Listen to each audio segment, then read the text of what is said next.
Hollywood Mask, producer unmasked as brutal killer. Christy Giles, a vibrant young woman full of energy and dreams, had her life brutally taken from her. Her death has sent shockwaves through the community and raised profound questions about the safety of women, especially in social environments rife with traps like Hollywood. Is it possible that those with power and high social status have exploited the innocence and trust of young women to carry out their depraved acts? And does the law have the strength to punish the perpetrators and protect the innocent?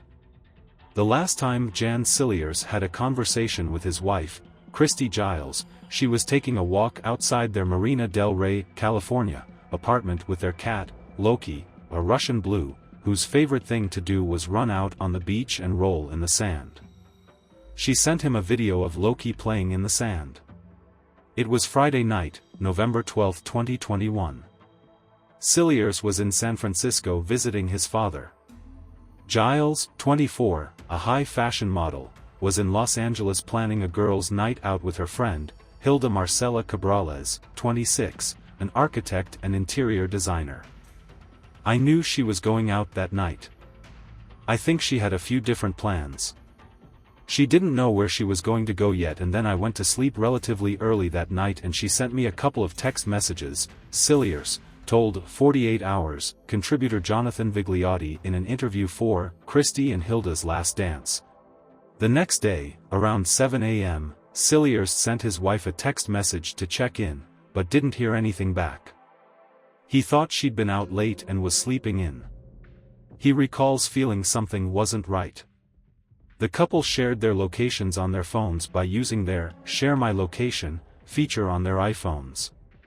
We share our phone locations with each other just as a safety feature, said Cilliers. He noticed that Giles' phone was pinging at an unfamiliar address, an apartment on 8641 West Olympic Boulevard in West Los Angeles. Worried, but not yet panicked, Cilliers says he continued to try and reach her. Hours went by and still no word from Giles. I still hadn't heard back from her, and I saw her location had suddenly moved to an emergency room hospital, and at that point, I'm in real panic. Within minutes, Cilliers' life changed drastically when Giles's phone pinged at the Southern California Medical Center at Culver City, Los Angeles.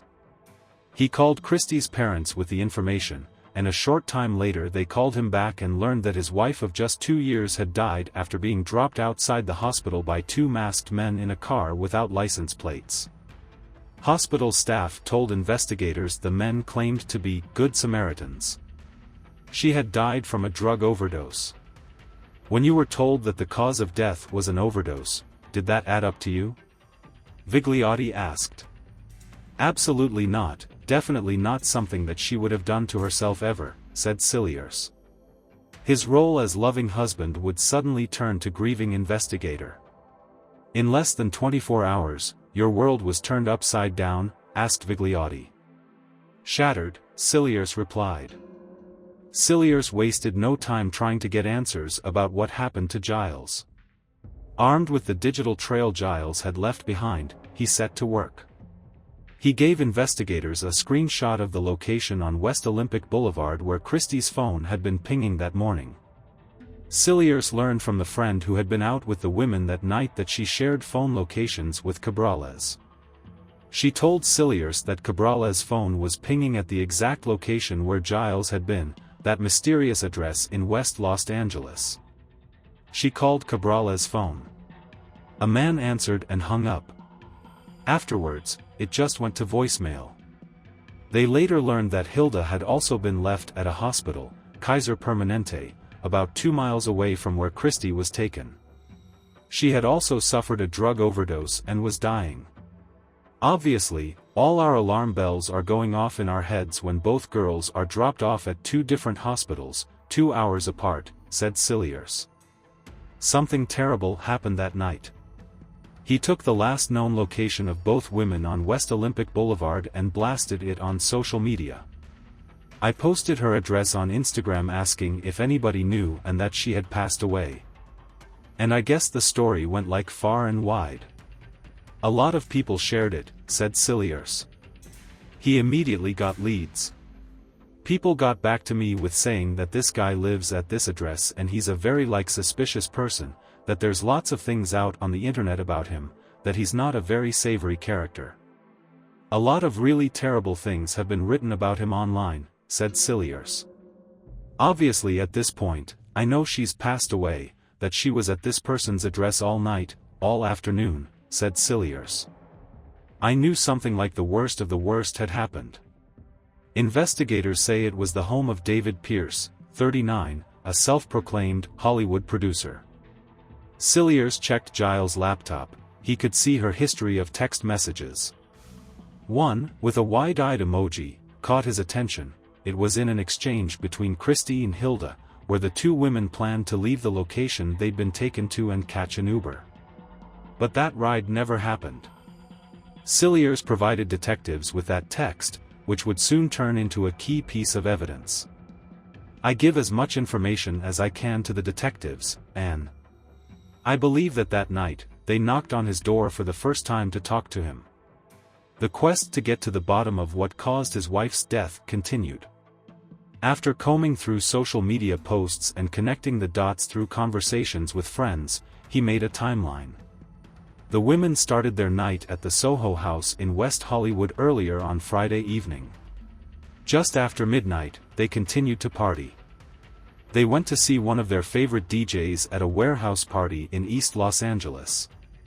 I contacted everybody I could at the events that she went to that night and found these photos of these guys hanging out with them, Cilliers tells 48 Hours. The photos proved that Pierce was at the same warehouse party, in the VIP section, with Christy and Hilda. Cilliers continued to put the pieces of the puzzle together. He obtained surveillance video from outside the warehouse location where the women were last seen alive. At 4:51 a.m. on Saturday, November 13, 2021, Pierce and his friends are seen leaving the warehouse with Giles and Cabrales. Surveillance images captured them getting into a car that would later be linked to the same location where the women's phones had been pinging all day. I mean, it's just confirming my worst fears again that they were there at that place against their will, Cilliers tells 48 Hours. We wanted to gather as much evidence as we could about exactly what happened, exactly what caused their death. At that point, we already knew who was responsible. Christy Giles and Hilda Marcela Cabrales both died from a toxic mix of drugs, including cocaine and fentanyl. In Giles's case, GHB, known as the date rape drug, was found in her system. Pierce would ultimately be charged with 2 counts of murder and 2 felony drug counts for allegedly providing lethal amounts of fentanyl to Giles and Cabrales. He also faces 7 counts of sexual assault involving 7 different women. Pierce has pleaded not guilty to all charges against him. Furthermore, this case also rings an alarm bell about the latent dangers that women, especially young girls, face in environments like Hollywood. It shows that inequality, violence, and sexual abuse still exist in a society that appears glamorous and successful on the outside. Those who exploit their fame and social status to harm the vulnerable must be severely punished. Those who abuse their position and power to harm the vulnerable must be severely punished. We must ensure that justice and safety are protected for all citizens, regardless of gender or social status. Only by becoming aware of these injustices and fighting them resolutely can we build a better society where everyone can pursue their dreams safely and freely.